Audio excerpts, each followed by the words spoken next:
ভারতীয় বাংলা সিনেমার জনপ্রিয় জুটি প্রসেনজিৎ চ্যাটার্জি ও ঋতুপর্ণা সেনগুপ্ত। দীর্ঘ ক্যারিয়ারে তারা আলাদাভাবে অসংখ্য সিনেমায় অভিনয় করেছেন। এর মধ্যে জুটি বেঁধেছেন 50টি সিনেমায়। এই জুটির প্রথম চলচ্চিত্র নাগপঞ্চমী, যা মুক্তি পায় 1994 সালে।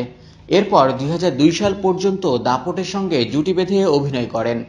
2002 সালে মুক্তি পায় এই জুটির প্রতিহিংসা সিনেমা। এরপরে হয় ছন্দপতন। সময়ের সঙ্গে বদলে যায় অনেক কিছুই। 2002 থেকে 2016 মাঝের এই 14 বছর একসঙ্গে কোনো সিনেমায় দেখা যায়নি তাদের। দীর্ঘ 14 বছরের বিরতি ভেঙে 2016 সালে প্রাক্তন সিনেমার মাধ্যমে জুটি বেঁধে আবারও সিনেপর্দায় হাজির হন টলিউডের এই দর্শকপ্রিয় জুটি।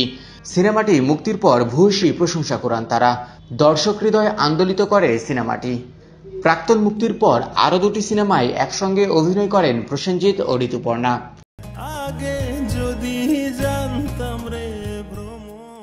ভারতীয় বাংলা সিনেমা প্রেমীদের কাছে প্রসেনজিৎ ও ঋতুপর্ণা জুটির দর্শকপ্রিয়তা আকাশচুম্বী।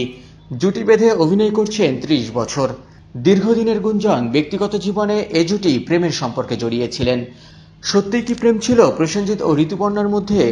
এবার ভারতীয় একটি গণমাধ্যমে এই প্রশ্নের উত্তর দিয়েছে এই তারকা জুটি। প্রথমে এই প্রশ্নের উত্তরে প্রসেনজিৎ বলেন, আপনি বলতে পারবেন উত্তম সুচিত্রার কি প্রেম ছিল? কিছু জিনিস অজানা থাকুক, যখন আমরা থাকবো না তখন যেন এই আলোচনাটা চলে। একই প্রশ্নের জবাবে ঋতুপর্ণা বলেন, পরবর্তী প্রজন্ম যেন এটাই হাতড়ে যায়, এদের মধ্যে আসলে কি ছিল। ঋতুপর্ণার এই বক্তব্যের পর প্রসেনজিৎ বলেন, আসলে কিছু সম্পর্ক বিশ্লেষণের বাইরে, সেটাকে ওরকম ভাবেই রাখা ভালো।